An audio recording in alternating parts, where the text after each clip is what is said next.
Scale तो आपने अच्छे से बजाई ही होंगी कीबोर्ड पर, लेकिन आपको अब आगे इसकी जर्नी स्टार्ट करनी है कॉर्ड्स की। तो लास्ट वीडियो में मैं आपको समझा चुकी हूँ उसका फॉर्मूला कि कैसे होता है, कॉर्ड्स कैसे बिल्ड होते हैं। तो आज की इस वीडियो में हम बात करेंगे कॉर्ड्स को कीबोर्ड पर किस तरह से बजाना है। तो मैं सुषमा मेहता आपका स्वागत करती हूँ इस चैनल पर। चलिए सीधे चलते हैं लेसन की ओर।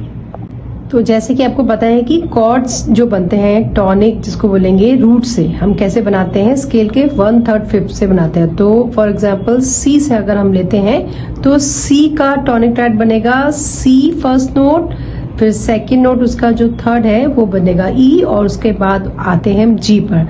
तो टॉनिक ट्राइड बना सी ई जी। क्या बना? सी ई जी। तो अब हमें कॉर्ड्स को तीनों फिंगर्स को हम लेफ्ट हैंड की फिंगर से तीनों फिंगर को एक साथ प्रेस करेंगे तो वो कॉर्ड का तभी साउंड आएगा। जैसे कि मैंने 5th फिंगर से लिया सी को, 3rd फिंगर से लिया मैंने ई को, फिर 1st फिंगर से मतलब कि थंब से मैंने लिया उसके 5th नोट को। तो इस तरह से प्रेस करना है। तो ये बन गया हमारा सी कॉर्ड। ठीक है, सी मेजर बन गया। सेम हम राइट हैंड पे भी ऐसे इस तरह से अप्लाई कर सकते हैं अगर हम राइट से भी कॉर्ड कर रहे हैं। तो ये होता है हमारा सी टॉनिक ट्राइड। अब इसको कॉर्ड्स को हम अभी सिंपल हम इसको बजा रहे हैं टॉनिक रूट से ही बजा रहे हैं। तो आप एकम के साथ इसको भी बजाएंगे तो उसका साउंड थोड़ा डिफरेंट आएगा। ये वाला साउंड आएगा इसका सी। ठीक है, तो अब आगे के कॉर्ड पे चलते हैं हम। अगर हम डी लेते हैं तो डी का टॉनिक ट्राइड बनेगा फर्स्ट नोट उसका डी और 3rd नोट उसका एफ शार्प, और बना नेक्स्ट 5th नोट बना उसका ए। तो ये बना उसका टॉनिक ट्राइड बना डी एफ शार्प ए। ये इसका रूट से बनाया हमने, तो ये उसका मेजर कॉर्ड बन गया, डी मेजर कॉर्ड आपका। ठीक है, अब आप इसको एकम के साथ बजाएंगे तो उसका कॉर्ड वाला इफेक्ट जो आएगा कीबोर्ड का जैसे आता है उस तरह से आएगा। अब हम चलते हैं नेक्स्ट ई मेजर कॉर्ड पे। तो ई मेजर कॉर्ड में ई रूट लगाया, फिर 3rd नोट जी शार्प, फिर बी।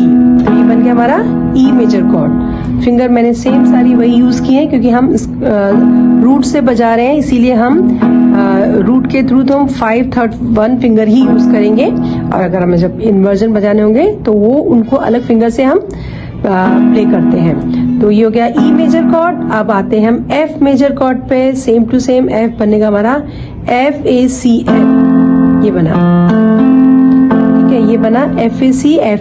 फर्स्ट नोट उसका टॉनिक रूट और 3rd नोट उसका ए हो गया, और सी उसका 5th नोट हो गया। तो ये बन गया उसका रूट। ठीक है, तो अब आपको आ गए सी आ गया कॉर्ड, डी आ गया, और ई आ गया, और एफ कॉर्ड आ गया। तो आगे चलते हैं जी मेजर कॉर्ड पे। जी बजा हमारा जी बी डी। तो जी फर्स्ट रूट, फिर 3rd उसका बी, फिर उसका डी हो गया हमारा 5th नोट। तो ये हो गया जी मेजर कॉर्ड। अब उसके बाद चलते हैं हम सी डी ई एफ हो गया, जी हो गया, और अब आते हैं ए मेजर पे।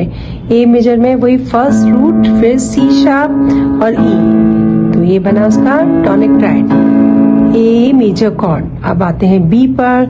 बी आता है फिर उसका 3rd नोट डी शार्प और फिर एफ शार्प। तो ये बना हमारा बी मेजर कॉर्ड। अब बी मेजर को मैंने 4th फिंगर से लिया है क्योंकि स्केल को मैंने, अगर आपने मेरे लास्ट वीडियोस देखे होंगे तो उसमें मैंने 4th फिंगर बी मेजर पे हम बजाते हैं, इसीलिए इसको इस तरह से लेना है। और इसको अंदर तक हमने फिंगर लेनी है ताकि हम अच्छे से इसको हमारे हैंड्स का मूवमेंट भी गड़बड़ ना हो, शेप का गड़बड़ नहीं हो।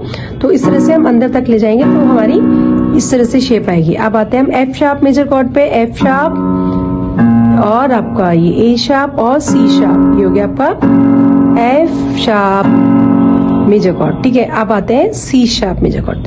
तो सी शार्प एफ इसका 3rd नोट और डी शार्प। ये बना हमारा सी शार्प मेजर कॉर्ड।